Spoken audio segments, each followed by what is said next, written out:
자, 이번 이야기는 시청자 뿌까님께서 시들무에 처음으로 방문을 해주셨습니다.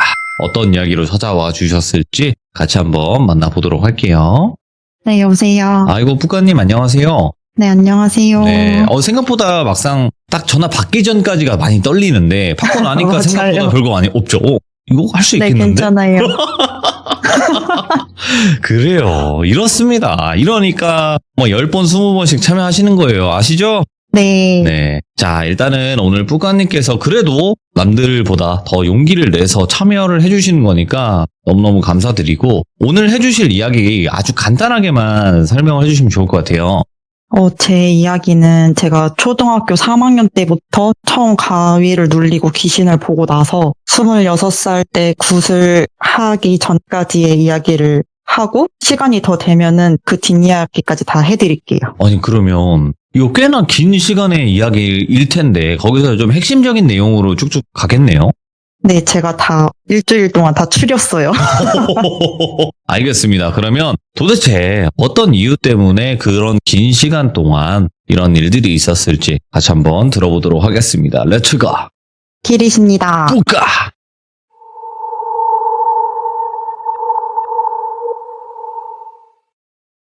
네, 이제 제 이야기는 제가 초등학교 3학년 때 본격적으로 귀신을 보게 되면서부터 시작이 되는데요.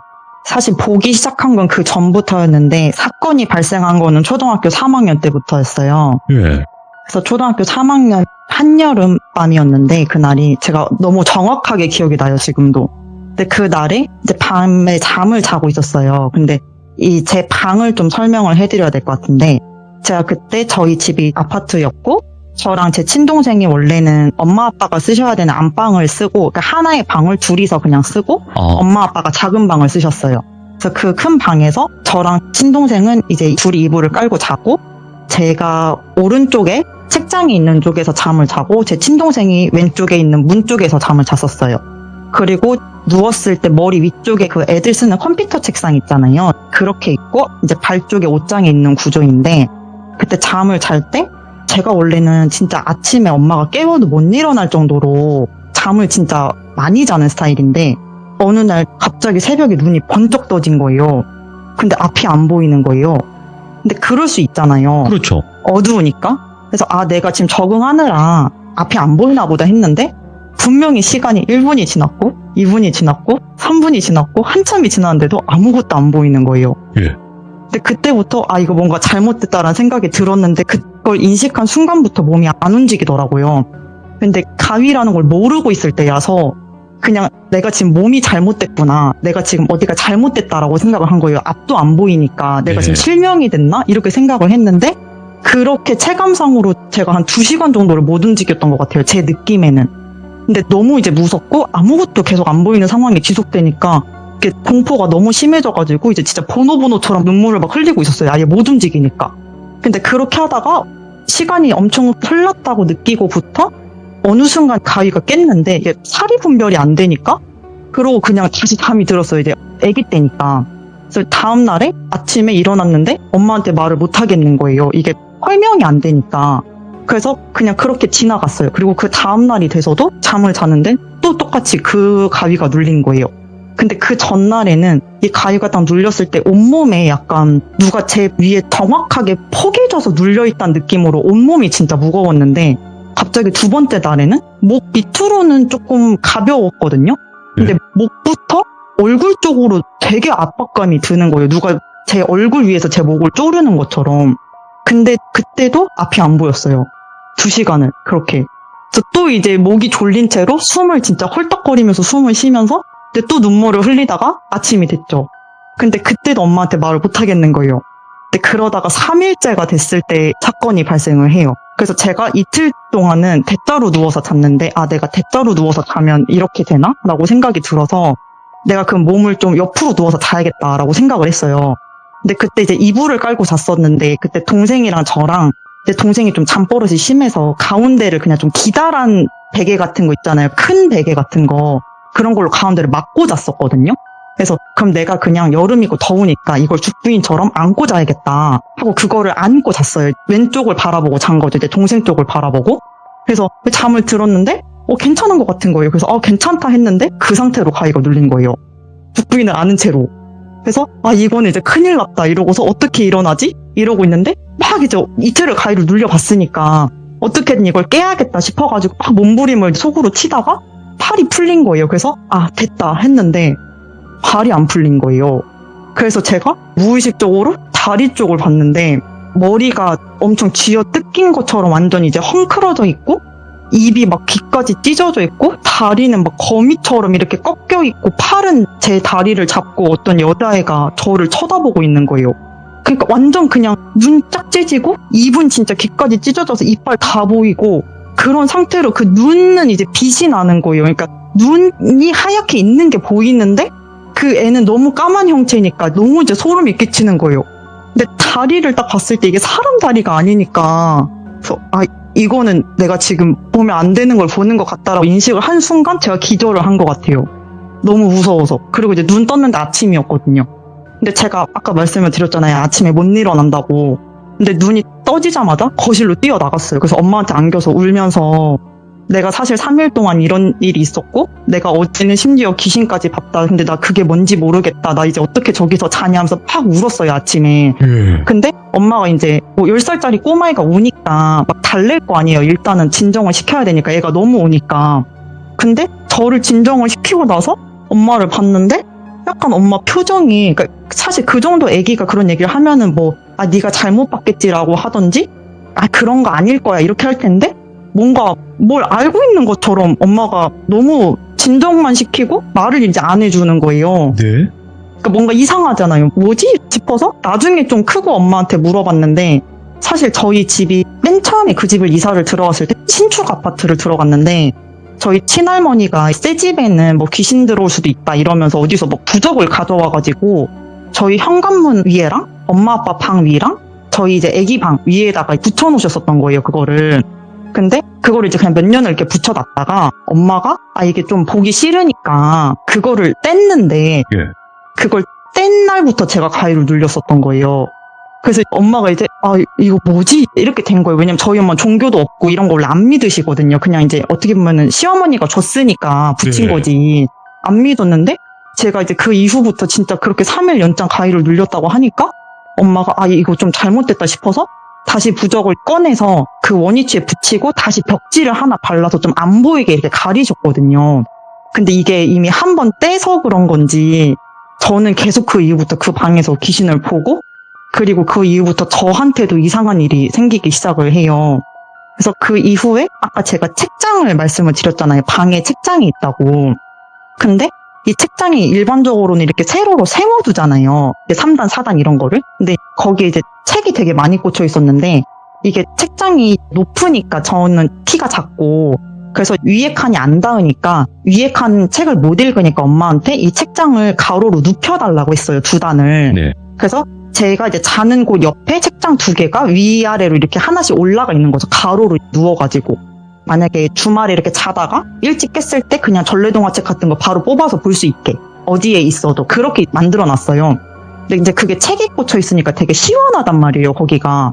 그래서 그때가 여름이었으니까 제가 좀 책장에 되게 가깝게 이렇게 붙어서 잠을 자는 버릇이 있었거든요. 근데 처음 그 가위를 눌리고 나서 얼마 안 있다가 또 잠을 자다가 눈을 번쩍 떴는데 그 책장 안에 여자가 누워있는 거예요. 제 얼굴 바로 앞에. 그래서 진짜 너무 놀래가지고 눈이 휘둥그레해졌는데 그 여자가 진짜 하얗다못해 엄청 푸르딩딩한 색깔이었고 약간 여자 성인이라기보다는 좀 소녀 같은 한 10대 정도 되는 여자가 긴 머리카락에 흰 원피스를 입고 그 책장 안에 누워서 저를 보고 있는 거예요. 근데 10cm, 20cm도 안 되는 거리 앞에 얼굴이 있으니까. 근데 책이 다 들어가 있는데 사람이 거기 어떻게 들어가요? 책장 그 선반 단도 있는데. 그러니까 이것도 사람이 아니잖아요. 그래서 너무 놀라서 제가 눈을 질끈 감았어요. 근데 제가 만약에 눈을 뜨면 그때 내 다리를 잡고 있던 그 무서운 애로 변할까봐 눈을 못 뜨겠는 거예요. 무의식적으로. 그래서 제가 그냥 눈을 감고 그냥 자야 된다 하고 잠을 그냥 자버렸어요, 다시.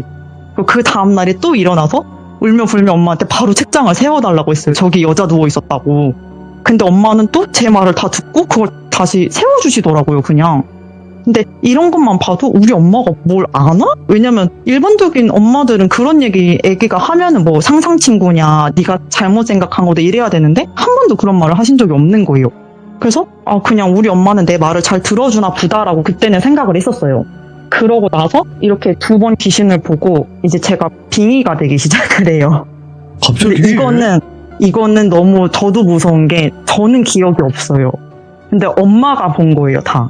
그러니까 이것도 다 어릴 때 이 초등학교에서 사실 중학교 초반 때까지 제가 그랬거든요. 그러니까 그때도 잠을 자다가 이제 루틴이 저희 엄마가 먼저 항상 일어나시고 뭐 신문 좀 보고 뉴스 좀 보다가 저희 깨울 시간 되면 저희 깨우고 아침 먹고 이게 루틴이었는데 네. 엄마가 이제 어느 날 일어나가지고 거실에 나왔는데 제가 소파 위에 그냥 앉아있더래요. 절대 안 일어나는 애가. 근데 눈을 감고 있대요. 그래서 엄마가 너무 놀래가지고 포카야 자니? 이렇게 물어봤는데 대답을 안 하더래요. 그래서 어깨를 이렇게 툭툭 치면서 포카야 자는 거야? 뭐 깬 거야? 이렇게 물어봤는데 갑자기 응 이러더래요. 그러니까 엄마가 얘가 지금 목류병인가 이렇게 하다가 포카야 일단 너 졸리면 그냥 더 자, 아직 더 자도 돼? 이렇게 하니까 갑자기 제가 무슨 퓨즈 끊긴 애처럼 푸석하고 그냥 소파에 쓰러지더래요. 그러니까 처음에 한 번은 그럴 수 있잖아요. 얘가 그냥 오늘 좀 목류병인가? 애기들은 그럴 수 있으니까. 근데 이런 현상이 되게 많았다고 하더라고요. 저는 하나도 기억이 안 나는데. 그래서 엄마가 이제 그거를 저한테 말을 하면 제가 너무 무서워할까봐 사실 이거를 엄마가 최근에 말해주셨어요, 저한테. 이제 가족끼리 귀신 얘기 이런 걸 하다가. 그래서 너 그때 무서워할까봐 뭘 못했는데 엄마가 그때 얼마나 무서웠는 줄 아냐 막 이러시더라고요.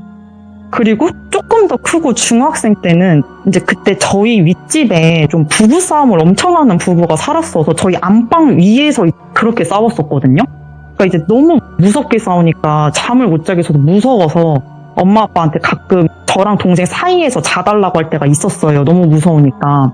근데 그렇게 어느 날도 4명이서 그냥 다 이불 깔고 자고 있었는데 갑자기 제가 용수철처럼 90도로 벌떡 일어나더니 그 머리맡에 있는 책상 서랍을 하나하나 다 열더니 막 물건을 막 뒤지기 시작을 했다는 거예요. 1층 물건 뒤지고 서랍 착 닫고 2층 서랍 다시 열어서 막 뒤지고 또 닫고 3층 열고 또 뒤지고 또 닫고 그러더니 멍하니 이렇게 앉아 있었다는 거예요. 제가 이거는 이제 아빠가 제 옆에서 자다가 보셨다고 하더라고요. 아빠도 자다가 막 드르륵 탁 이런 소리가 나니까 뭐야 이러고 이제 일어나가지고 봤는데 제가 막 일어나가지고 90도로 앉아서 막 온 서랍을 다 헤집으면서 막 열었다 닫았다 막 이러고 있었던 거죠. 그러니까 이제 아빠가 놀래서 뭐 하는 거야? 이렇게 했는데 제가 이렇게 또 눈을 번쩍 뜨더니 그냥 갑자기 다시 벌러덩 누워서 잠을 자더래요. 예. 그러니까 이제 엄마 아빠는 말도 못하고 이거 좀 이상하다 이런 얘기를 하고 있었던 거죠. 엄마 아빠끼리만. 그렇게 중학생 때까지 그러다가 제가 고등학교를 이제 기숙사가 있는 학교를 가서 집을 좀 떠나고부터는 좀 괜찮았어요. 한 3년 정도는. 이렇게 약간 초등학교 3학년부터 중학교 때까지 전반부가 끝나고 괜찮아진 줄 알았는데 예. 대학교 때 또 한 번 사단이 나요. 괜찮은 줄 알았어요, 저도. 근데 대학생 20살 때 예. 그러니까 처음 이제 대학 입학하고 여름방학이 돼서 집에 내려왔거든요. 기숙사를 살다가. 방학 동안 이제 집에 있으려고. 그래서 오랜만에 가족들끼리 다 모여서 연휴 때랑 같이 밥을 먹고 있었어요. 저녁 식사를. 근데 저희 집은 그냥 룰이 엄마 아빠가 밥상을 이렇게 음식을 다 하시면 상을 차리는 거는 제 동생이 하고 밥을 다 먹은 거를 다시 이제 설거지통에 나르는 거는 제가 하는 게 이제 각자의 역할이었거든요. 근데 그날도 밥을 먹고 그냥 다들 TV를 좀 보고 있다가 아빠가 다 먹었으니까 우리 이거 다 치우고 과일 먹으면서 편하게 TV를 보자라고 이렇게 별거 아닌 말을 하셨어요. 근데 갑자기 제가 그 순간 화가 난 거예요. 그래서 이따 치울게 이렇게 얘기를 했어요. 처음에 퉁명스럽게. 근데 이제 아빠가 그냥 빨리 치우고 과일 먹자 이렇게 얘기를 하셨는데 제가 갑자기 폭발을 해서 아빠한테 욕을 한 거예요. 그래서 식빵 내가 이따 치운다고 했잖아 이러면서 소리를 지른 거예요. 가족들이 다들 이게 무슨 상황이야 이렇게 돼서 짜증은 낼 수 있잖아요. 짜증은. 근데 제가 그때부터 눈이 돌아서 이제 엄마 말로는 눈이 완전히 거의 뒤집히다시피 해서 아빠한테 있는 욕 없는 욕 쌍욕 뭐 식빵 개나리 뭐 18가지 크레파스 뭐 이런 식으로 막 진짜 욕지거리를 하면서 아빠한테 대들었다는 거예요. 근데 아빠도 너무 당황해가지고 아빠도 모르게 제 머리를 턱 하고 이렇게 밀었어요. 그게 무슨 말버릇이야 이렇게 하면서 그냥 거기서 끝났어야 됐는데 제가 아빠를 진짜 엄청 표독스럽게 때려보면서 그렇게 때려서 어디 돼지겠어? 더 때려봐. 네가 더 때려야 내가 너 경찰에 신고하지. 그래야 너 깜빵 들어갈 거 아니야. 더 치라니까? 죽여봐. 이랬다는 거예요, 제가. 그러니까 아빠는 생전 그런 적이 없는 애가 그런 식으로 말을 하니까 너무 놀래고 엄마도 놀라고 동생은 울고 있고 약간 이런 상황이 된 거죠. 근데 그렇게 막 미치게 한 30-40분 아빠한테 욕을 막 퍼붓다가 갑자기 제가 엉엉 울면서 아빠한테 막 무릎 꿇고 빌면서 아빠 이거 내가 한 거 아니야. 나 이거 아니야. 아빠는 알잖아. 나 알잖아. 이러면서 제가 막 울기 시작을 한 거예요. 그러니까 가족들이 다 이제 뻥찐 거죠. 이게 도대체 무슨 일인가. 엄마가 이제 이런 일련의 일들을 다 겪었잖아요. 엄마가 기억하는 게 더 많았으니까 저에 대해서. 그래서 엄마가 이게 좀 예산일이 아닌 것 같다라고 생각을 하신 거예요. 근데 그 시기에 사실 저희 엄마도 되게 오랫동안 가위를 눌리셨었거든요. 예. 그게 거의 한 20년 정도가 돼요. 근데 엄마는 자기를 가위를 누른 그 영가가 누군지 사실 알고 계시거든요. 뭐야, 예. 그 영가는 저희 엄마 중학교 동창인 똘순이 이모예요. 예. 근데 그 이모가 이제 엄마가 중학생 때 중학교에서 고등학교를 넘어갈 때 엄마 고향 친구였다가 이제 서울로 이사를 가야 되는 친구였거든요.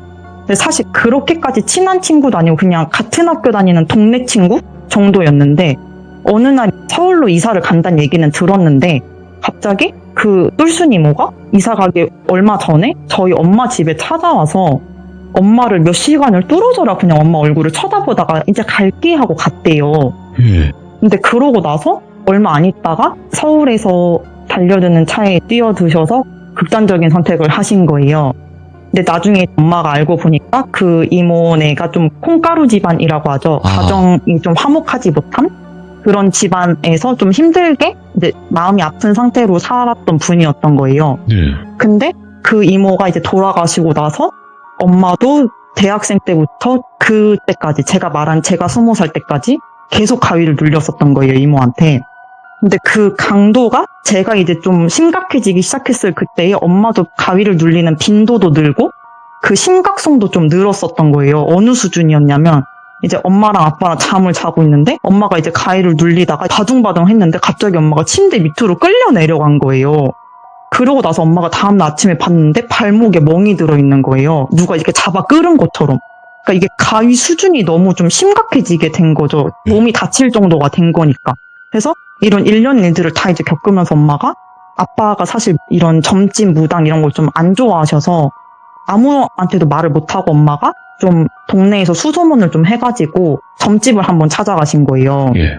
근데 거기도 이제 전화로 예약을 하고 약속된 날에 방문을 하는 시스템이었는데 엄마가 전화로 예약을 하고 당일이 돼서 갔는데 그 당시에 그분은 여자 무당이었는데 그분이 엄마가 그 방에 들어가자마자 아니 너는 어깨에 뭐를 달고 살길래 어깨가 이렇게 아프냐 나 네 전화 받고 3일 동안 너무 아파서 몸도 누워서 일도 못했다 딱 이러셨다는 거예요. 예. 근데 저희 엄마가 계속 어깨가 아프다고 하셨었거든요. 그래서 엄마가 뭐지? 약간 이렇게 된 거죠. 그러면서 이제 이야기를 하다가 이제 뭐 아빠 것도 물어보고 동생 것도 물어보고 이제 제 거를 딱 물어봤는데 갑자기 그분이 큰딸이 한 번씩 헷가닥 하지 않아? 이러더라는 거예요. 예. 그래서 엄마가 깜짝 놀란 거예요.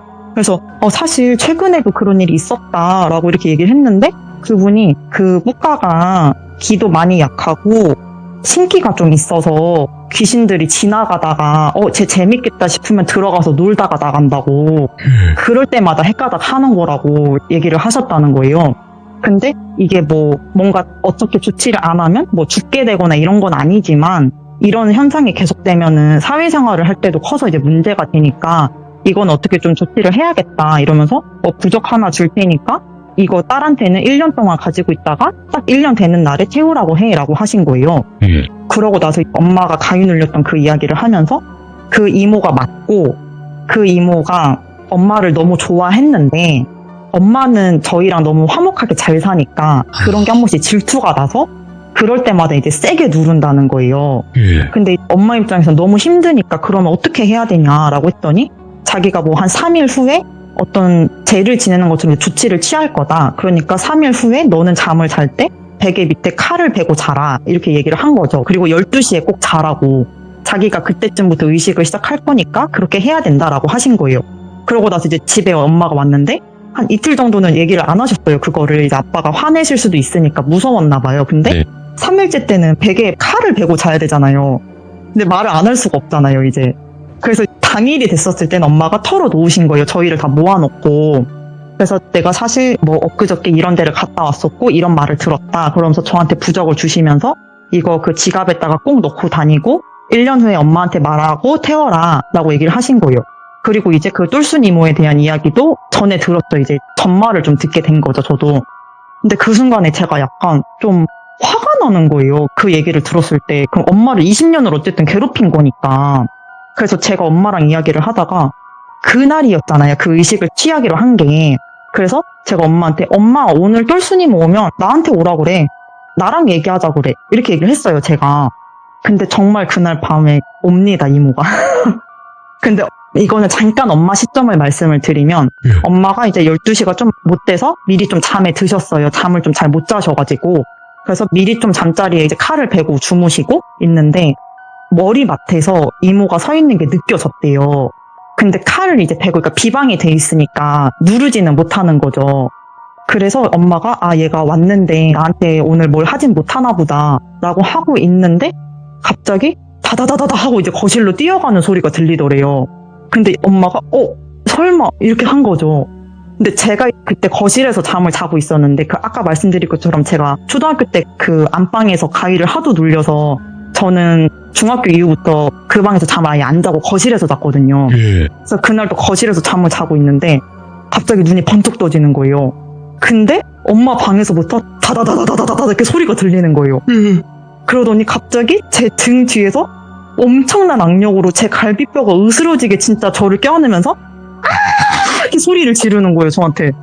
근데 이게 제 머릿속에서 울리는 거예요. 이게 귀에다 대고 소리 지르는 게 아니라 머릿속에서 진짜 서라운드로 소리가 울리면서 나 지금 가면 안 돼! 이러면서 소리를 지르는 거예요. 근데 머리는 터지게 울리지 갈비뼈는 지금 부서질 것 같아. 숨도 못 쉬겠지. 미치겠는 거예요.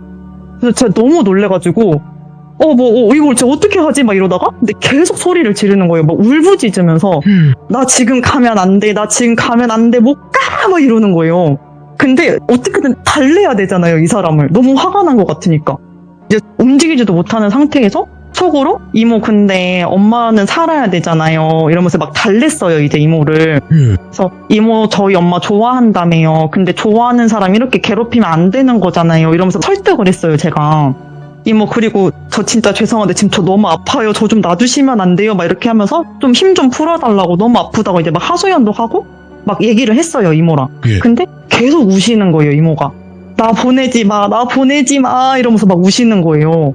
근데 그게 너무 슬픈데도 근데 그럴 순 없는 거잖아요. 엄마가 맞죠. 살아야 되니까. 네. 그래서 진짜 엄마한테 그러지 마시고 내가 얘기 들어줄 테니까 나랑 얘기하고 제발 가셔라 이렇게 하면서 거의 한 1시간을 그렇게 얘기를 한 것 같아요. 속으로 진짜. 근데 그러면서 조금 힘이 풀리는 게 느껴지더라고요. 이제 1시간 정도를 그렇게 어떻게 보면 설득 아닌 설득을 하고 가위가 이제 풀렸어요. 그래서 저도 숨을 좀 쉬고 이제 다음날 아침에 일찍 깨서 엄마한테 가서 얘기를 했어요. 그래서 엄마한테 엄마 어제 똘순이모 왔어 이렇게 얘기를 했더니 엄마가 응 알아 딸 미안해 이러는 거예요. 그래서 어제 이런 얘기했고 뭐 이런 일이 있긴 했는데 일단 가위가 풀린 걸 보니까 간 거 아닐까라고 제가 얘기를 했어요. 근데 엄마가 뭐 어떻게 해줄 수 있는 건 없지만 걔도 뭐 힘들게 살다 갔는데 좋은 데 갔으면 좋겠다 이제 이런 얘기를 하고 일단락이 된 줄 알았어요. 이거는 이제 마지막에 얘기해드릴 26살 얘기에서 말씀을 드릴게요. 그러고 나서 그렇게 20살이 지나고 21살에 제가 감자라는 남자를 만나게 돼요. 근데 이 남자를 만날 때도 귀신의 어떤 게 있었어요. 그때 제가 대학교 3학년 때였고 밤늦게까지 하는 아르바이트를 했었거든요. 되게 늦게 끝나는 새벽 아르바이트를 했었는데 아이고, 예. 그때 일을 하고 있는데 이제 되게 바쁜 시즌이었거든요. 그때가 축제도 많고 이런 시즌이었어서 한 4월, 5월 이쯤이었어요. 그래서 한 새벽 3시가 됐는데도 알바가 안 끝난 상황이었는데 갑자기 그 가게 안으로 어떤 남자가 들어오는 거예요. 손님으로. 근데 거짓말이 아니라 갑자기 머릿속에서 얘다! 이러는 거예요. 누가. 근데 그 순간 제가 그 남자를 보고 태어나 처음 보는 사람인데 너무 마음에 드는 거예요. 뭐야? 그래서 실제로 진짜 그 남자랑 얼마 안 돼서 바로 사귀게 됐어요. 사실 그 남자분을 제가 5년을 만났거든요. 감자를? 그래서 네. 예. 그래서 진짜 결혼을 생각할 정도로 이제 거의 후반부가 됐었을 때는 저희 가족, 뭐 저희 외가 쪽, 친가 쪽도 다 보여드렸고, 저도 이제 그 감자의 가족도 보고, 뭐 할머니도 보고 이런 상황이었어요. 근데 사실 만나면서 진짜 좀 말로 설명할 수 없는 어떤 일들이 많았는데, 사이가 좋다가도 갑자기 이 감자가 한참 사이가 좋았던 그 타이밍에 딱 맞춰서 랜덤 치팅을 그렇게 하는 거예요. 아, 어떻게 갑자기. 보면 바람인 거죠, 거의 이것도. 예. 근데 그거를 제가 이제 신기같이 그런 게 있다 보니까 제가 진짜 촉이 좋아서, 근데 제가 안 좋은 쪽으로 촉이 좋거든요. 그러니까 안 좋은 거에 대한 촉이 좋아요. 뭐가 일어나겠다, 뭐가 벌어지겠다, 이런 게 되게 잘 맞는 편인데, 이거 뭔가 쎄한데 할 때마다 걸리는 거예요.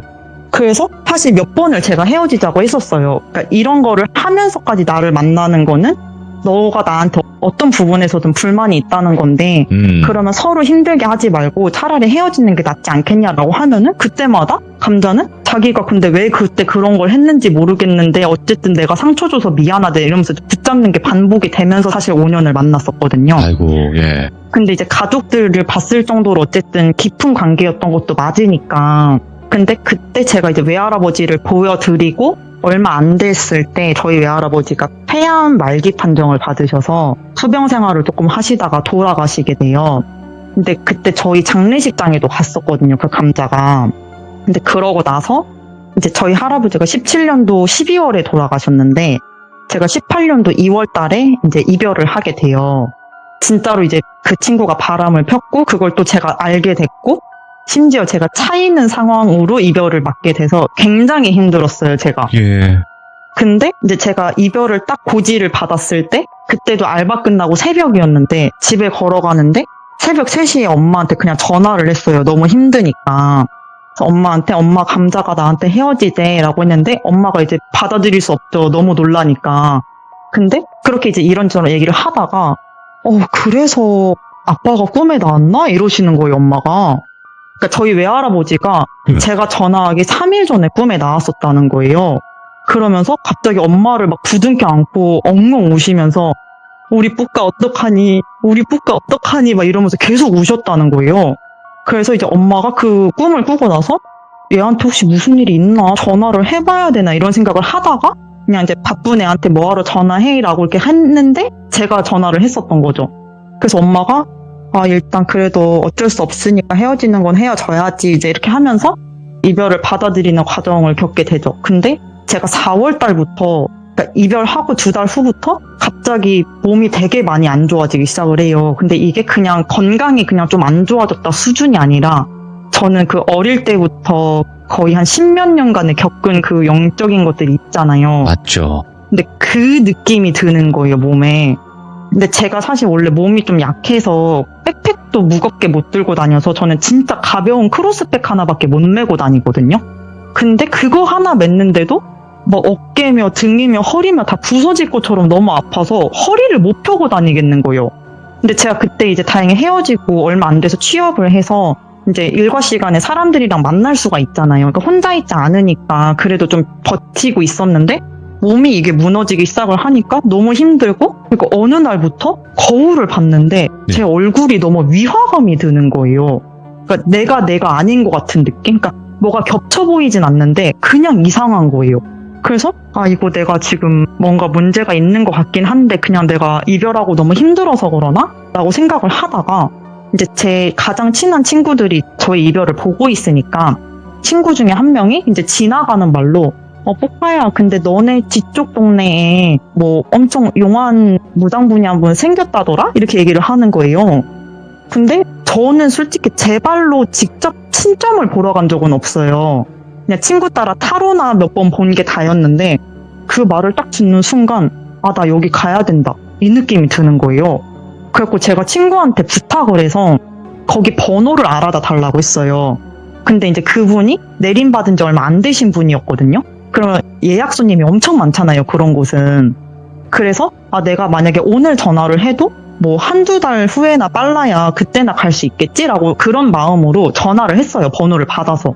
그래서 네, 안녕하세요, 저 뿌까라는 사람인데요, 예약을 잡고 싶은데 뭐 지금 예약 문의 드리면 한 달 후쯤 예약되는 건가요? 이렇게 물어봤는데 갑자기 이제 그분은 남자분이셨거든요.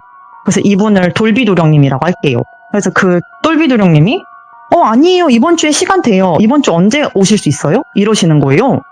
그래서 근데 제가 그때 직장 다닌 지 얼마 안 돼서 그러면 주말이 좋을 것 같아요. 이렇게 해서 그 주 토요일 오후 2시로 예약을 잡았어요. 그래서 그렇게 예약을 잡고 이제 제가 가장 친한 친구랑 친한 후배한테만 이 얘기를 했거든요. 좀 안 믿는 사람들이 있으니까.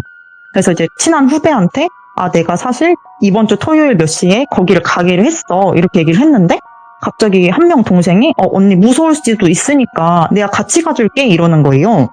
근데 어차피 그날 그 동생이랑 약속이 있었어서 그러면 우리 거기서 뭐 점을 보고 뭐 1시간이면 끝나겠지? 이러고 그럼 늦게 점심을 먹자 이렇게 얘기가 된 거예요. 그 예약 전화를 하고 나서 한 3일 정도가 시간이 있었어요. 예약 날까지. 근데 정신이 약간 제정신이 아닌 것 같은 느낌이 계속 드는 거예요. 제가 약간 해롱해롱 되는 것 같고 그렇다고 내가 없는 건 아닌데 뭔가 좀 이상한 그런 느낌이 드는 거예요. 점점 내 얼굴도 너무 창백해지고. 그래서 일단 날짜가 돼가지고 친구를 만나서 이제 같이 걸어가고 있었어요. 근데 이 잠깐의 시점은 제 친구 시점에서 얘기를 해드릴게요. 왜냐면 이게 제가 기억이 없어요. 이 부분이. 제가 이제 친구랑 걸어가고 있는데 갑자기 제가 한 5분밖에 안 남았을 때였어요. 거리가 이제. 근데 갑자기 제가 그 동생한테 A야 내가 무서운 얘기 해줄까? 이랬다는 거예요. 갑자기 그래서 그 동생이 언니 우리 지금 점 보러 가고 있는데 무서운 얘기를 해주겠다고? 너무 무서운데? 이렇게 하면서 어디 한번 해봐 이렇게 된 거예요. 근데 제가 갑자기 내가 고등학교 때 귀신을 봤는데 그런 거 보면은 아는 척 하면 안 되잖아. 그래서 내가 모른 척을 했다? 근데 그 귀신이 나한테 계속 와서 너 나 보이지? 너 나 보이잖아. 이렇게 나를 따라붙더라고. 이러면서 제가 갑자기 제 친구 얼굴에 제 얼굴을 확 들이밀면서 너 나 보이잖아. 제가 이랬다는 거예요, 친구한테. 오, 미쳤다. 근데 저는 그 기억이 없어요. 그러니까 제가 아니었던 거겠죠, 이미 그때. 그래서 이제 그렇게 얘기를 하고 도착을 했대요. 근데 저는 그 5분의 기억이 없어요. 도착해서 제가 들어가서 그 문을 연 순간부터 다시 기억이 나지. 예. 그 문을 열기 직전까지의 그 5분이 기억이 없어요, 제가. 그래서 똘비도령님을 만나서 인사를 하고 통성명을 하고 제가 그때 이름이 A였는데 제가 이제 굿을 하고 개명도 같이 했거든요. 그래서 원래 이름이 A였다고 하면은 제가 제 이름 같은 거 말하면 되나요? 이렇게 했는데 이제 그 도령님이 원래 사실 이름 같은 거 없어도 볼 수는 있는데 우리가 부르긴 해야 되니까 이름은 알아야겠죠? 라고 하시더라고요. 그래서 제가 이제 A라고 이름을 말을 했어요. 근데 갑자기 제 이름 3글자를 딱 적더니 한 10분 정도 말이 없으신 거예요, 갑자기. 그러더니 이 이름 누가 지었어요? 이러시는 거예요. 예. 근데 제가 원래 태명은 B였거든요, B. 태명이 B였는데 네. 갑자기 친할아버지가 철학관 같은 데 이름 짓는 데를 가가지고 제가 태어났을 때 B라고 이름을 지어버리면 애가 단명을 한다더라. 그래서 A라고 지어야 한다 하고 받아온 게 A라는 이름이었어요. 근데 그 도령님한테 그 말씀을 드렸는데 이거는 사람한테 쓰면 안 되는 이름이다. 이거는 죽으라는 이름이다. 라고 하시는 거예요. 그래서 근데 저희 할아버지가 장수하는 이름이라고 해서 받아오신 건데 그게 왜 안 좋은 이름이에요? 라고 여쭤봤는데 장수는 하겠지 지금처럼 아프고 힘들게 딱 이러시는 거예요. 근데 저는 제 인생을 제가 알잖아요. 예. 근데 그 말을 듣는 순간 제가 눈물이 쏟아진 거예요. 제 인생이 막 파노라마처럼 지나가면서. 예. 근데 이제 제 친구는 옆에서 원래는 걔의 상상에서는 그냥 점집 가서 이제 언니 전 남친이 감자 욕이나 같이 해주고 이 언니 다시 연애 언제 해요? 이런 거나 물어볼 생각으로 가볍게 왔는데 이제 얘기가 좀 이상하게 흘러가는 거죠. 그 옆에서 친구는 이제 벙쪄가지고 이게 무슨 상황이지? 이렇게 된 거예요. 근데 갑자기 도령님이 그림을 그리시더라고요, 종이에다가. 그러더니 제가 만약에 동그라미인 사람이면은 이 동그라미를 기준으로 선이 이렇게 하나를 쫙 그었을 때, 그러니까 가로선을 긋고 만약에 위쪽 부분이 이제 사람이 사는 세상, 양의 세계고 네. 아래쪽 부분이 이제 영가들이 사는 음의 세계라고 치면 저는 그 선에 서 있는 사람이래요. 중간에. 네. 그러면서 하시는 말씀이 좀 굉장히 특이한 경우긴 한데 저는 태중에 귀문이 열렸다는 거예요. 경매 그러니까 엄마 느낌이네. 뱃속에 있을 때부터 귀문이 열린 채로 태어난 사람이었던 거죠. 예. 그리고 제가 성씨가 이제 그분 말로는 우리나라에 있는 존재하는 성씨 중에 귀신이 제일 잘 붙는 성씨래요. 그런 것도 그런 게 있대요. 예. 그래서 제 성씨가 그런 성씨고 저희 외가 쪽에는 무당분이 계셨어요, 옛날에. 그냥 아주 트리플 콤보로 갖고 태어난 거죠. 와. 그런 핏줄에 뒷문이 열린 채로 태어났으니 안 보고 살 수가 없는 사람이었던 거죠, 애초에. 그래서 이렇게 얘기를 하시면서 이게 좀 자기가 이렇게 나를 딱 바라봤을 때 사실 너무 놀랬다 이러면서 제가 좀 체구가 되게 좀 작은 편이거든요. 네. 근데 처음에 제가 딱 들어갔을 때 왜 예전에 돌비 라디오 이미지 같은 거 보면은 영혼 막 갈기갈기 찢겨져 있는 그런 이미지 있었잖아요. 맞아요. 예. 그것처럼 보였대요, 제가. 오. 그러니까 약간 종이장이라고 치면 누가 송곳으로 다 찢어 넣은 것처럼 구멍 나 제 있구나. 영혼이 너무 다 너덜너덜해서 사실 제가 처음에 들어갔을 때 아무것도 보이지가 않았대요, 저에 대해서. 너무 많이 씌여 있어서. 그래서 그분이 그냥 앉아서 붓을 버린 것도 아니고 그냥 저를 쳐다봐도 네다섯이 보인다는 거예요.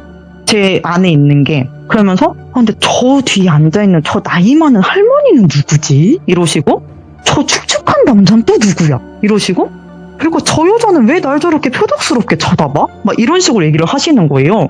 근데 그런 이야기를 하는 딱 그 순간에 제가 왼쪽 몸이 너무 아파오기 시작을 하는 거예요. 진짜 막 몸을 못 가눌 정도로 막 눈물 막 뚝뚝뚝 흘릴 정도로. 그러니까 친구가 옆에서 이제 그 모든 걸 보다가 이제 막 패닉이 온 거죠. 언니는 아프다고 막 몸을 막 뱀처럼 베베 꼬고 있고 도령님은 엄청 심각한 얼굴로 저를 막 뚫어져라 보고 있으니까. 그러더니 저한테 뿌까씨 미안한데 내가 왼쪽 팔에 잠깐 손을 얹을게요 라고 하시는 거예요.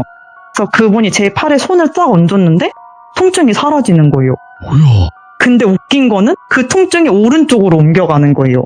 그러더니 도령님이 이것들 장난치네 이러시는 거예요. 그러니까 제 몸 이제 머리로 갔다가 뭐 어깨로 갔다 하면서 장난질을 치고 있는 거예요, 얘네가. 이제 그러다가 제가 갑자기 목 쪽이 너무 뜨끔해가지고 제가 이제 눈이 휘둥그레진 거예요. 갑자기 막 이런저런 이야기를 하다가. 근데 도령님이 왜요? 이렇게 딱 물어보는 거예요. 그래서 지금 좀 왼쪽 목에 좀 이상한 느낌이 들어서요. 이렇게 하면서 제가 목을 막 긁었어요.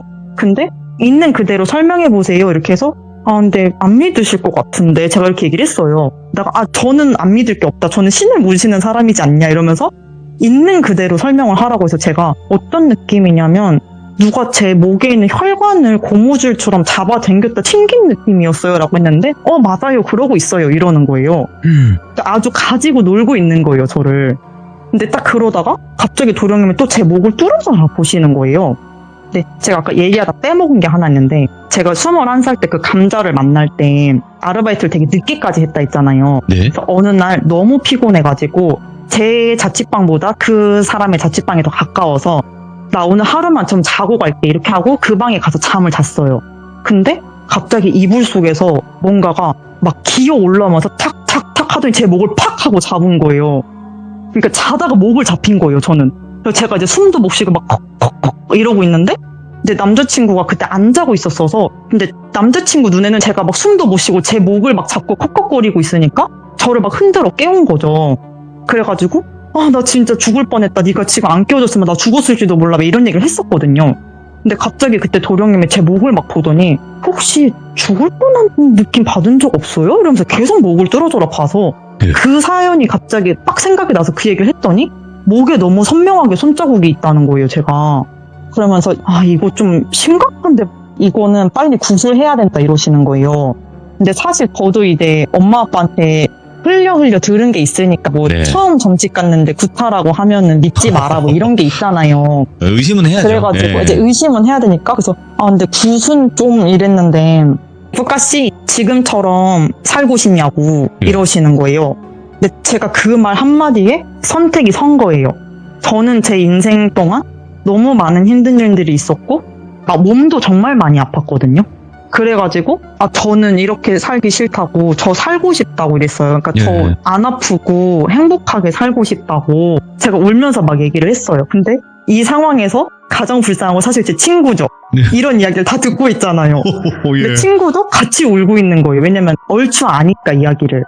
근데 이제 도령님이 제가 시간을 드릴 테니까 부모님이랑 통화 한번 하고 오세요 이러는 거예요. 근데 이것도 알고 봤더니 제가 처음 예약할 때 전날에 그분이 모시는 신령님이 꿈에 나와서 제 얘기를 했다는 거예요. 그분이 이런 애가 너에게 전화를 해서 예약을 할 건데 얘 무조건 빨리 받아야 된다. 얘 좀 있으면 죽는다. 이렇게 해서 저를 빨리 받으셨다고 하더라고요. 예약을. 예. 그래서 제가 이제 엄마랑 그럼 통화를 좀 하고 올게요 하고 이제 친구 보고 그럼 너도 그냥 이분이랑 점 좀 보고 있어 수다 떨고 있어 하고 제가 울면서 이제 밖에 나가서 통화를 했어요. 근데 그때 저희 엄마 아빠가 어떤 지역에 있는 결혼식장에 계시다가 네. 저랑 전화를 하게 된 거죠. 그래서 제가 이제 울부짖으면서 엄마 나 좀 살려줘 이렇게 하니까 엄마가 이제 깜짝 놀란 거예요. 네. 그러니까 무슨 일이야 이렇게 하는데 엄마 나 지금 나한테 뭐 이런 게 있고 나 지금 이런 상황이라서 이런 걸 해야 된대. 근데 나는 이걸 해야겠어 이렇게 얘기했는데 엄마가 사실 믿기 힘들잖아요. 네. 그래서 아니 그게 무슨 말이야 이렇게 해서 근데 엄마가 만약에 안 해준다고 해도 안 도와준다고 해도 내가 빚내서라도 할 거니까 나는 일단 할 거다. 그러니까 빨리 당장 여기로 와라 라고 한 거예요 제가. 네. 근데 그 지역이 저 있는 지역에서 원래 차로 1시간 반 정도 걸리는 거리였거든요. 근데 엄마가 이제 아빠랑 얘기를 막 하시더니 최대한 빨리 갈게 이러고 이제 출발을 하신 거죠. 오. 그래갖고 도령님한테 가서 저희 엄마 아빠가 오시려면 이 정도 시간이 걸리는데 다른 예약 있으신 거 아니냐라고 했더니 뿌까님 올 거 알고 뒤에 예약 안 잡았어요 라고 하시더라고요. 얘기 길어질 거 알아서 예약 안 잡았으니까 편하게 하시고 식사도 못 하셨죠 이러면서 어머님 아버님 오시기 전에 친구분이랑 뭐라도 먹고 오세요 라고 하시더라고요. 그래서 제가 이제 친구를 데리고 나왔어요. 그리고 엄마 아빠 오시면 더 깊은 얘기를 해야 되니까 친구한테는 먼저 가라고 했거든요. 같이 뭘 먹고. 근데 이것도 무서운 게 제가 그 점집을 나와서 카페까지 이동한 게 기억이 안 나는 거예요. 그러니까 드문드문 기억이 끊기는 거예요. 그날 계속. 그렇게 하고 이제 친구를 보내고 부모님이 오셔서 카페에서 먼저 이야기를 했어요. 원래 바로 도령님 있는 곳으로 오라고 했는데 아빠가 우리는 일단 네 얘기를 먼저 들어야겠다. 바로 거기로 가지 못하겠다라고 하셔서 카페를 갔어요. 그래서 카페에 가서 엄마 아빠랑 얘기를 하는데 아빠는 이제 처음에는 이런 걸 원래 안 믿으시니까 뭐 네가 마음이 약해져서 그런 거다. 마음을 강하게 먹으면 되는 거다. 이렇게 하는데 제가 또 눈이 돌아서 내가 한 번이라도 지금까지 살면서 이렇게까지 엄마 아빠한테 살려달라고 한 적 있냐. 딸이 이렇게까지 얘기하는데 그렇게밖에 아빠는 나한테 말 못하는 거냐 이러면서 막 그 카페에서 진짜 소리를 지르면서 울었어요 제가. 근데 엄마도 일단 얘기를 해봐라 해서 제가 얘기를 했는데 못 믿으시는 거예요. 근데 제가 엄마한테 딱 그랬거든요. 그때 도령님이 저한테 했던 얘기가 그 표적스럽게 보는 여자가 네. 돌순이 이모였어요. 아, 그럴 것 같더라니. 예. 그래서 제가 엄마한테 엄마 돌순이 뭐 나한테 있대 라고 하자마자 엄마가 가자 이러시는 거예요. 근데 이제 아빠가 뭘 가 이렇게 하시는데 엄마가 나는 내 딸 일단 살려야 된다고 일단은 가자고 해서 이제 아빠랑 같이 갔어요. 근데 아빠는 어떻게 보면 돌비도령님을 반 협박을 하셨어요. 네. 당신이 만약에 내 딸 가지고 장사하려고 하는 거면은 뭐 너를 어떻게 하겠다. 가만 안 둔다. 이제 이런 식으로 한 거죠. 이제 딸을 둔 아빠니까. 네. 근데 도령님이 이제 되게 인자하게 웃으시면서 저는 내림받은 지 얼마 안 된 도령이기 때문에 그런 거짓말이나 사특한 짓을 할 수 없고 저는 그런 걸 하면은 신께 벌점 받고 죽게 된다. 그래서 저는 그렇게 할 수도 없다 지금. 네. 근데 정말로 지금 뿌까님이 위험한 상태이기 때문에 말씀을 드리는 거다. 이렇게 해서 바로 그 다음 주 일요일로 날짜를 잡았어요. 되게 빨리 잡은 거죠. 그러네. 근데 이제 도령님이 저한테 하셨던 말이 그날 이제 굿을 하겠다는 날짜를 잡았잖아요. 근데 그때 제가 했던 굿이 허주굿이었거든요. 그러니까 어떻게 보면 빙의굿인 거죠. 네네. 근데 이런 날짜를 잡았기 때문에 지금 뿌까님의 몸에 자리를 잡고 있는 그 영가들이 오늘 발악을 할 거다. 그래서 많이 아플 거다. 근데 이제 견디다가 만약에 너무 아파서 못 견디겠으면은 시간이 언제가 돼도 상관이 없으니 전화를 해라. 이제 약간의 비방을 좀 해주겠다. 이렇게 해서 일단은 알겠다고 하고 제가 집에를 갔는데 태어나서 진짜 그렇게 아팠던 게 처음이었던 것 같아요. 예. 정말로 온몸이 정말 뼈 마디마디가 다 부서지는 수준의 그런 통증이 느껴지는 거예요. 그래서 제가 1시간 정도를 그거를 버티다가 도저히 안 되겠어서 연락을 드렸어요. 주령님 저 좀 살려주세요. 저 아파서 진짜 못 살겠어요. 이렇게 했더니 아 그럴 것 같았다 하면서 자기가 이제 비방 같은 거를 해주려면 이제 쌀도 올리고 이렇게 해야 돼서 한 30분에서 1시간 정도 시간이 걸리는데 그 시간만 조금 견뎌라 이렇게 얘기를 하시는 거예요. 버텨라. 근데 그러면서 그날 이제 그 도령님께서 굿이 일주일밖에 안 남아 있으니까 준비해야 될 게 정말 많다고 하시더라고요. 그래서 그 약속을 잡은 그 날에 도령님이 하려고 했던 작업이 어떻게 보면은 저희 쪽 양가 조상님들한테 쉽게 말하면 초대장을 날리는 작업을 하신다고 했었어요. 아, 도와달라 이런 느낌으로? 네, 뭐 뿌가 집안, 뭐 까까 집안 이쪽 양가 집안의 자녀인 뿌가가 이런 거를 해야 되니까 조상님들 오셔서 좀 도와주시고 네. 뭐 한 맺히신 거 있거나 얘기하고 싶으신 거 있으면 그것도 들어드리겠다. 오셔서 이제 자리를 빛내달라. 이런 이제 초대장을 날리는 거를 한다고 하더라고요. 그러니까 쉽게 말했을 때 이제 거기서 초대장을 만약에 뭐 300장을 날렸는데 몇 장에 이제 회신이 오느냐가 중요한 거죠. 근데 그런 작업을 하시던 와중에 제 비방을 해주신 거예요. 그렇게 하고 이제 굿하는 날짜가 됐어요. 네. 근데 그때가 일요일이었거든요. 근데 저는 사실 다음날 출근을 해야 되잖아요. 그래서 제가 회사에다가는 반차를 냈어요. 왜냐면 언제 끝날지 모르고 제 몸이 어떻게 될지 모르니까. 근데 회사에 차마 저 구태해야 돼서 휴가 씁니다라고는 못하고 그냥 몸이 좀 안 좋아서 오전 그쵸. 반차 내고 병원 갔다가 출근하겠습니다라고 하고 휴가를 내놨었어요. 그리고 이제 오후 2시부터 시작이었거든요. 9시. 근데 결론부터 말씀드리면 그날 9시 12시간이 걸렸어요. 예. 그리고 오셨던 선생님들이 총 5분이셨고요. 굉장히 좀 큰 굿이었죠. 일반인 예. 그냥 빙의굿 하는 거 치고는. 근데 정말 다행이었던 게 제가 만난 그 도령님의 친어머니가 만신이신 분이었던 거예요. 약간 나라에서 나라굿 있을 때도 가시는 그 정도로 좀 세신 분이었거든요. 네. 근데 그분도 도령님이 저를 손님으로 받고 나서 바로 다음 날인가에 도령님한테 전화를 해서 걔 뭐니? 라고 하셨다는 거예요. 오호. 꿈자리가 너무 사납다고 얘 어떻게 된 거냐고 얘 어떡할 거야? 막 이렇게 하셨다는 거예요. 그래서 이제 도령님이 안 그래도 이제 군 날짜를 잡았으니까 도와주세요 어머님 이렇게 하신 거죠. 그래서 그 어머님이 이제 어떻게 보면 어벤져스를 꾸려와가지고 북치시는 법사분 남자분이랑 돌비 도령님이랑 만신 이분도 여자분이셨고 나머지 이제 여자 무당분 해서 총 5분이서 제 굿을 진행을 하게 되셨어요. 근데 그날 정말 제가 이상했던 게 그때가 되게 더운 4월 말이었거든요. 예. 근데 제가 검정색 블라우스에 검정색 반바지에 검정색 스타킹에 검정색 운동화에 그때 반다나라고 유행했던 헤어밴드가 있었어요. 네. 그게 제가 색세기로 10개가 넘게 있었는데 콕 집어서 검정색을 하고 제가 출발을 한 거예요, 부모님이랑. 저도 왜 그렇게 입었는지 모르겠어요, 옷을. 근데 그렇게 해서 1시간 정도 운전을 아빠가 하셔서 굿을 하기로 한 장소에 간 거죠. 근데 만신분이 저를 딱 보시더니 묵가야 왜 이런 색 옷을 입고 왔어? 이런 색은 우리나 입는 거야. 이렇게 하시는 거예요.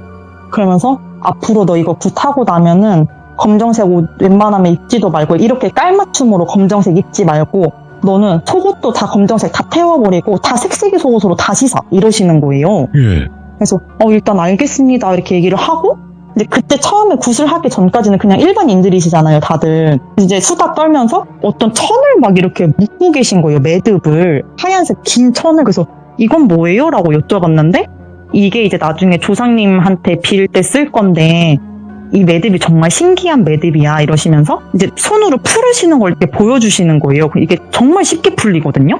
근데 이게 조상님이 어떤 하고 싶으신 말이 있거나 조상님이 뭔가 마음에 안 들면 그 매듭이 아무리 해도 안 풀린대요. 그래서 그런 게 있어요? 이렇게 하고 굿 밑작업을 하고 굿판이 시작이 됐어요. 그래서 만신분이 먼저 뛰시기 시작을 했죠. 그러면서 처음에는 장군신이 오셔서 갑자기 저희 아빠한테 호통을 치시면서 너네들 다 뭐하는 새끼야! 약간 이렇게 하면서 딸 죽이려고 작정했어! 이러는 거예요. 근데 그 순간부터 제가 눈물이 막 쏟아지는 거예요. 저도 모르게. 왠지 모르겠는데. 그러더니 이제 그분이 막 호통을 치면서 너네 여기서 조금만 늦게 왔으면 네 딸 제사밥 차렸어야 됐어! 막 이러시는 거예요. 그래서 이제 엄마 아빠가 깜짝 놀라신 거예요. 근데 그러다가 갑자기 동자신이 다시 오셔서는 막 어떡해 막 이러시면서 얘 좀 있으면 몸 달고 이거 할머니가 말하지 말랬는데 이러는 거예요. 뭐야, 예. 그러니까 그렇게 될 수 있었다는 거죠. 제가 조금만 늦었으면. 그래서 너무 놀래가지고 저는 계속 이제 눈물만 주룩주룩 오열을 하고 있었고 이제 부모님들은 약간 죄인처럼 절대 죄지으신 게 없는데 이제 그런 말을 들으시니까 좀 숙연해지신 거예요.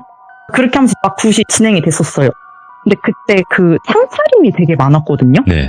그래서 맨 앞에는 이제 신령님들 드시는 상이 있었고 오른쪽에는 조상님들 밥이 있었고 밖에는 사자상이 있다는 거예요. 그래서 사자상이 뭐예요? 이랬더니 저승사자님 드릴 거야 이러시는 거예요. 그러면서 오늘 이게 제일 중요해 이러시더라고요. 예. 그래서 얘기를 이렇게 했었었죠. 근데 그 조상님 상을 봤을 때 밥그릇이 16개나 있는 거예요. 예. 그리고 심지어 이제 저희 집도 양가다 제사를 지내거든요. 친가외가. 근데 그 제사 음식이 친가와 외가의 색깔이 너무 묻어나 있는 거예요. 제가 말씀드린 적이 없는데. 그래서 깜짝 놀라서 이거 어떻게 하셨어요 했더니 도령님이 씩 웃으시더니 제가 이렇게 하자고 했어요 이러시더라고요. 예. 그러니까 이제 느낌이 있었었나 봐요. 이렇게 차려야 한다. 그리고 왜 밥이 16개예요 했더니 자기도 이제 뭐 내림받은 지 얼마 안 되긴 했지만 굿밥 많이 다녀봤는데 이렇게 초대장 뿌렸을 때 이렇게나 많이 응해주신 경우 거의 처음 봤다고. 그러니까 16분이 오시겠다고 한 거예요. 친가 8, 외가 8 이렇게. 예.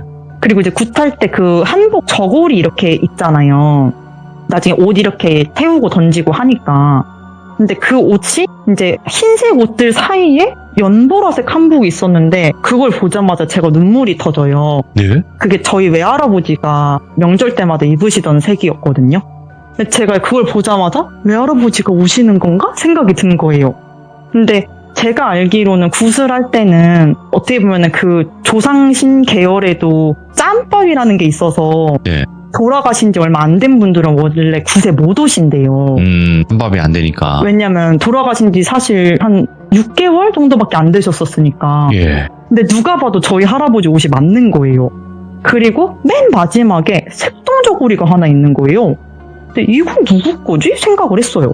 근데 그렇게 하고 이제 굿이 진행이 되는데 막 굿판을 버리시는데 갑자기 만신분이 막 뛰시다가 갑자기 그 출입문 쪽을 가리키면서 돌비야 잡아 이러는 거예요.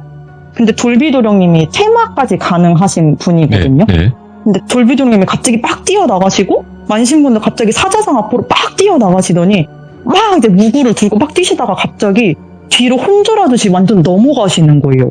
근데 제가 이제 엉엉 계속 울고 있었는데 너무 놀라서 딸꾹질을 하면서 멈췄어요.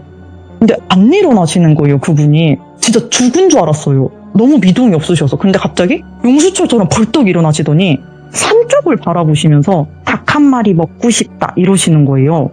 그래서 이랬어요 다들. 근데 갑자기 그 북 치시던 법사분이 막 북 들고 치시다가 저놈색 저걸 또 언제 봤대 이러시는데 갑자기 산을 봤는데 진짜 닭이 있는 거예요.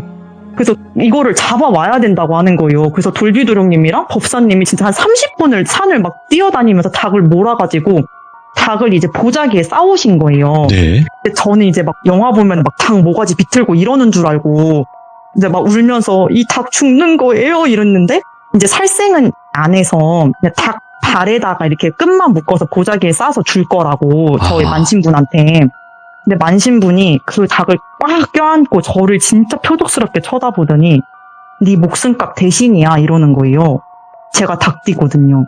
근데 나중에 알고 봤더니 그 귀신이 제 목을 잡았던 귀신이었던 거예요. 근데 그분이 그래서 제일 먼저 사자한테 잡혀가셨어요. 오, 예. 그래서 이제 나중에 도령님 들었을 때는 사자분이 굿 끝날 때까지 이제 그 약간 선악나무, 당산나무라고 하나요? 그런 데다가 묶어두셨다고 하더라고요. 스케일이 크다. 못 도망가게.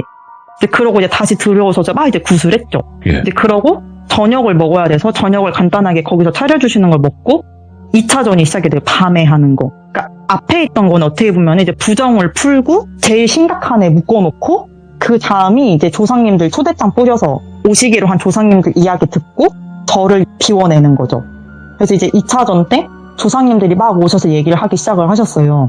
근데 그때는 만신분이 아니라 이제 역할이 다 다르신지 이제 다른 여자 무당분께서 그거를 하기로 하신 거예요. 이제 내려받는 거를 그 한 명 한 명을. 예. 근데 이렇게 막 내려받으시다가 16명이나 되니까 다는 기억 못하지만 중요한 몇 분만 제가 말씀을 드리면 갑자기 어떤 할머니가 내려오셨는데 오시자마자 막 우시면서 제 손을 붙잡으시는 거예요. 그러면서 아가야 내가 미안하다 이러면서 우시는 거예요. 그래서 저도 모르게 눈물이 나서 막 엉엉 울었어요.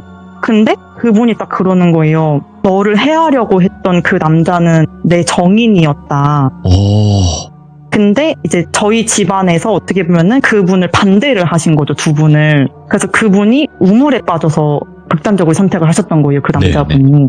그때 그래서 아까 말씀드렸잖아요. 도령님이 저 축축한 남자는 누구지라고 했던 게 그 남자분이었던 거예요. 네. 그러면서 이제 나로 인해서 네가 고통을 받게 돼서 미안하다고 하시면서 내가 너 앞으로 잘 되라고 뭐라도 해주고 가겠다 하고 가셨어요. 예. 근데 그러고 나서 외할아버지가 오신 거예요. 드디어. 근데 저희 외할아버지가 투병 생활을 하다 가셨으니까 네. 막 걸걸한 기침을 하시면서 이렇게 오셨거든요. 이제 좀 답답하다고 이렇게 하시면서 예. 그러면서 제 손을 붙잡으시고 내가 우리 손녀 보고 싶어서 한 번씩 이렇게 왔었었는데 너가 그렇게 아플 줄 몰랐다고 이렇게 하시는 거예요. 네. 원래 그 조상님 손은 가시손이라고 이렇게 하잖아요. 그러니까 이제 할아버지가 미안하다고 하시면서 얘기 잘 하시고 가셨거든요. 근데 그러고 나서 마지막 그 색동저고리가 뭔지를 모르겠는 거였잖아요, 아까? 네. 근데 갑자기 그 무당 선생님이 그 색동저고리를 들고 이제 받아야 되는데 그 사람을 계속 우시면서 나 이 사람 무서워서 못 받겠어. 이거 안 하면 안 돼. 이러시는 거예요. 근데 이제 만신분이 안 돼. 해야 돼. 우리 이 사람 때문에 오늘 구판 연 거야. 이러시는 거예요, 갑자기. 그래서 무슨 말이지? 이랬는데 그게 돌순이모였던 거예요. 아, 근데 이게 진짜 그래서 거기 계셨던 모든 무당분들이 화를 내셨던 게 그거는 조상님들을 위한 거였잖아요. 근데 그분은 조상이 아니잖아요. 제 조상이 아니잖아요. 근데 조상인 쪽 숨어서 들어왔던 거예요. 자기 얘기하고 싶어서. 그러니까 이 사람을 잡아내려고 이렇게까지 구판을 열었던 거예요. 그날. 예. 그 사람 얘기를 들어야 해서. 근데 그분이 그 사람을 이제 싫어가지고 얘기를 하는데 진짜 표독스러운 얼굴로 변하시더라고요, 얼굴이. 그러면서 저희 엄마를 쳐다보면서 네가 내 거 뺏어갔잖아 이러는 거예요. 그러니까요. 그래서 엄마가 내가 너한테서 뭘 뺏었는데? 라고 했더니 네가 내가 좋아하는 사람 채갔잖아 이러는 거예요. 어? 근데 이게 엄마한테 나중에 알고 보니까 엄마 고등학생 때 엄마한테 오빠가 한 명 있어요. 큰 오빠가. 예? 근데 큰 오빠의 친구가 저희 엄마를 좀 좋아했는데 아, 그 이모도 그 삼촌을 좋아했던 거예요. 예. 근데 이건 엄마가 뺏어간 게 아니잖아요. 저희 엄마는 관심도 없었어요. 예. 근데 그거에 한이 맺혀서 20년을 붙어 있었던 거예요. 그렇게 얘기를 하면서 근데 울면서 근데 내가 너 괴롭혀서 미안해. 근데 내가 너무 그냥 시샘이 나서 내가 네 딸한테도 장난 좀 쳤어. 이러는 거예요. 예. 그래서 저희 엄마가 이제 화가 나가지고 막 뭐라고 했어요. 막 욕지거리를 막 했어요. 불태워버려야 되네, 이런 거. 근데 좀 안타깝기도 한 게 그분이 돌아가셨을 때 집이 콩가루 집안이었잖아요. 아무도 제사를 단 한 번도 지내준 적이 없는 거예요. 예. 그래서 저희한테 3년만 과자만 올려서 제사 지내주면 네 딸한테 좋은 거 해주고 가겠다. 이렇게 해서 엄마가 그럼 3년이면 돼? 그럼 내가 3년 해줄게. 이렇게 된 거예요. 네. 근데 그러고 나서 조상님들 거 끝나고 제 거를 다 털어내는 곳을 하게 됐어요. 그래서 제가 이제 대나무대 같이 그 나무 같은 거 잡고 뛰는 거 있잖아요. 그거를 잡고 뛰기 시작을 했는데 그때 되게 더웠다 그랬잖아요. 갑자기 이제 제가 눈을 감고 그 북소리와 꽹가리 징소리를 막 들으면서 뛰고 있는데 발밑에 진짜 무슨 판기가 이렇게 도는 거예요. 오. 그러면서 막 발 옆으로 제 몸 옆으로 막 뭐가 이렇게 슥싹 바람처럼 지나가는 게 막 느껴지다가 한참 막 뛰고 있는데 근데 그때 그 만신분이 저한테 이 대나무를 잡고 너가 할 수 있는 한 위아래로 콩콩콩 뛰라고 했어요.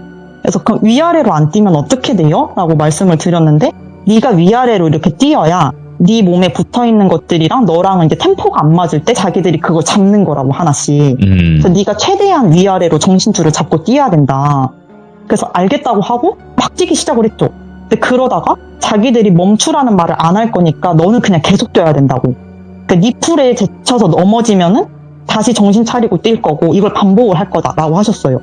그래서 제가 이제 막 그걸 잡고 뛰다가 저는 분명히 예를 들어서 제가 앞쪽을 보고서 대나무를 들고 뛰고 있었어요. 근데 제가 막 이제 위아래로 뛰다가 다리가 너무 아파서 풀썩 주저앉았거든요. 근데 제가 뒤를 보고 일어난 거예요. 그러니까 저는 앞에만 보고 뛰었는데 예. 제가 뒤에 앉아있는 엄마 아빠랑 동생을 보고 일어난 거예요. 눈을 딱 떴는데 제가 완전 몸이 180도 돌아가 있는 거죠. 근데 엄마가 되게 겁에 질린 표정이고 아빠는 고개 푹 숙이시고 막 약간 불경 같은 거 외우고 계시고 뭐야? 동생은 막 버들버들 떨면서 울고 있는 거예요. 그래서 제가 나중에 동생한테 물어봤어요. 다 끝나고 나서 내가 어떻게 했길래 너 울고 있었냐고 했더니 제가 처음에는 위아래로 콩콩콩 뛰다가 갑자기 팔이 진짜 그 왜 우리 탈춤치면 막 덩실덩실 노는 것처럼 그렇게 막 팔을 막 휘젓고 다리도 막 까딱까딱 하면서 완전 그냥 놀고 있었다는 거예요. 그러면서 막 빙빙 돌았대요. 그러니까 제가 아닌 거죠. 그러니까 완전히 장난질을 당하고 있었던 거예요. 걔네한테. 뛸 때마다. 네. 그래서 이렇게 해서는 안 되겠으니까 이제 정신 똑바로 차려야 된다. 이렇게 해서 한 2시간을 그렇게 뛰다가 이제 도령님이랑 만신분이랑 모든 무당분들이 막 긴급회의가 들어간 거예요. 너무 안 떨어진다 얘네가. 이걸 어떡하냐 이렇게 하다가 저보고 너 정신줄 똑바로 차리고 다시 해보자 이렇게 한 거예요. 제가 막 몇 번씩 거의 혼절 같은 걸 했었어요. 정신도 못 차리고 막 이럴 정도로. 그래서 다시 한 번만 하자 해서 막 위아래로 뛰는데 제가 정신이 반은 있고 반은 없었어서 막 욕 같은 걸 했던 게 기억이 나는데 그게 제가 아니었을 거라고 하더라고요. 아, 근데 막 그렇게 하다가 조금씩 하나 잡았어, 이거 잡았어 이렇게 얘기를 해주시는 거예요. 제가 뛰고 이제 쓰러질 때마다 조금만 더 하자 이렇게. 네. 근데 하나가 그렇게 안 떨어졌었나 봐요. 근데 갑자기 도령님이 안 되겠다고 이러면서 갑자기 저보고 저랑 엄마를 문 쪽을 보고 앉혀놓고 제 등이랑 엄마 등에 손을 얹으시더니 뭔가를 막 외우시다가 갑자기 다들 뒤로 가세요 이러는 거예요. 왜요? 그러면서 본인이 이제 그 문에 앉아가지고 손가락으로 뭔가 이제 모양 같은 거를 만드시는데 손이 막 바들바들 떨리는 게 보이는 거예요, 진짜. 그렇게 한 20-30분을 하시다가 끝이 났나 봐요, 뭔가가. 그러고 끝이 나면서 만신분이 저한테 사실 한 분이 안 떨어졌는데 이분은 너의 곁에 있고 싶다고 하신다. 이제 조상님이신데 수호령을 해주시겠다고 하니까 이분은 남겨두겠다. 이렇게 하고 이제 끝이 났어요. 그리고 나서 새벽 2시쯤에 끝이 난 것 같아요. 와. 근데 그때 이제 도령님이 저한테 뿌까님 되게 많이 체하고 아팠었다고 했잖아요. 앞으로 이제 안 체할 거예요. 이러는 거예요. 제가 진짜 일주일에 한 번 체할 정도로 엄청 많이 체했었거든요. 네. 근데 진짜 그 구술하고 제가 지금 6년이 지났는데 한 번도 체한 적이 없어요. 그 이후로. 그리고 구술하고 나서 도령님이 이제 일요일날 구술했는데 수요일날 점집에 한 번 더 와서 도와주신 신령님들한테 절 한 번 하고 가라고 괜찮은지도 봐야 되니까 그래가지고 방문을 했는데 도령님이 놀라신 거예요. 제가 혈색이 너무 좋아져가지고. 예. 그리고 이제 부모님도 느낄 정도로 혈색이 너무 좋아졌고 친구들도 느낄 정도로 혈색이 너무 좋아지고 그리고 너무 혈색이 달라져서 기존에 안 좋은 혈색일 때 입었던 옷이 하나도 안 어울릴 정도로 혈색이 돌아와가지고 제가 옷을 다 버리고 다시 샀었거든요, 그때. 네. 그때 도령님도 이제 많은 신이 오셔서 도와주셨고 조상님들도 많이 도와주셨고 이렇게 해서 잘 끝났다. 이제 조금 미래가 보인다. 이제서야. 근데 뿌까님은 구술하고 이제 1살이 된 거니까 새 삶을 사는 거니까 난 여기서 안 끝날 거고 뿌까님이 7살이 되고 10살이 되고 성인이 되고 결혼을 하고 이런 것까지 다 볼 거다 나는. 그러니까 이제 걱정 말고 원하는 대로 살면 된다 이러면서 이름도 그때 지어주셨거든요. 아. 그래서 그분한테 이제 개명을 하고 지금은 아프지도 않고 공부도 잘하고 저 지금 대학원도 다니고 있거든요. 직장 생활하면서. 예. 그래서 지금 박사과정 하고 있는데 와. 공부도 하고 일도 하면서 밥도 잘 먹고 이제는 행복하게 잘 살고 있습니다.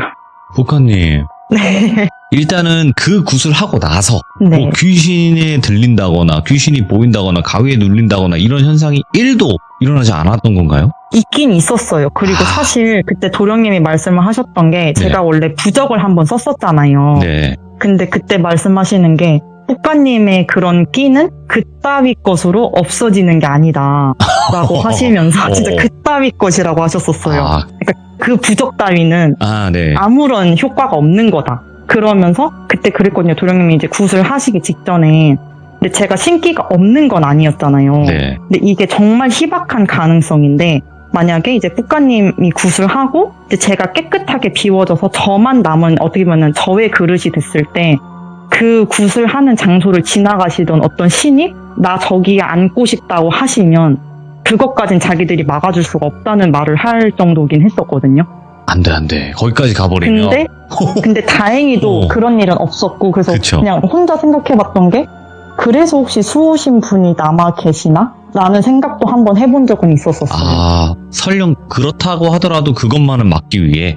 그런 것도 있지 않을까라는 생각을 조금 했었었어요, 저는. 근데 진짜 얼마나 힘들었을까. 이게 지금이야 좀 해결이 됐으니까 이 정도로 말씀해 주시고 표현해 주시는 거지. 이 당시에는 얼마나 힘들었을까요? 누가 믿어줄 이야기가 아니잖아요, 애초에. 그쵸. 그리고 누군가한테 뭐 100명의 사람한테 다 얘기했을 때 너는 잘했다, 너는 못했다 이런 평이 계속 있었을 거예요. 맞아요. 사람의 의견은 다 다르니까. 근데 제일 중요한 거는 뿌까님이거든요. 뿌까님이 느끼고 겪음으로써 그 경험이 가장 중요하다고 생각하는데 일단은 뿌까님께서 지금 뭐 너무나 행복하다고 하시니까 정말 천만다행이지 않나 싶어요. 정말로.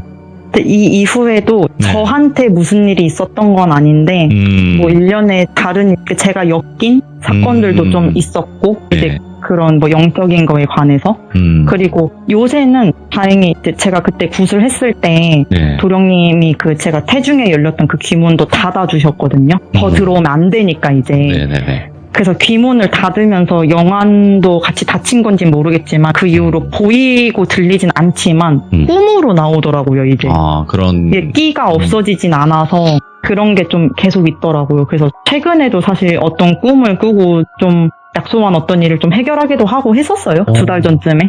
북가님께서 가능하신 선에서만 일어났던 일들이 있으시면 또 이야기해 주시면 될 것 같아요. 오늘 너무너무 고생 많으셨습니다, 북가님. 네, 감사합니다. 네, 고맙습니다.